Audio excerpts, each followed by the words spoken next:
கழுது கூட குதிரை மாதிரி தான் தெரியும். அவளை நேர்ல பாத்தீங்கன்னா இப்படி சொல்ல மாட்டீங்க. அப்படி என்ன பெரிய அழகு?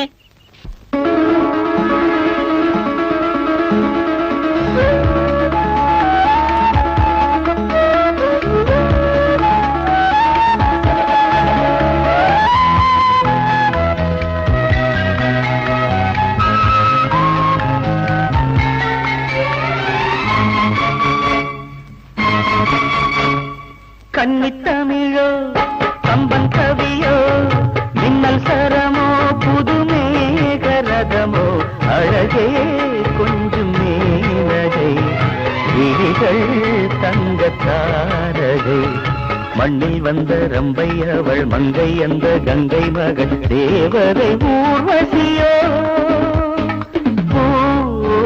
பெண் பொன் வண்ணமோ கன்னித்தமிழோ கம்பன் கவியோ மின்னல்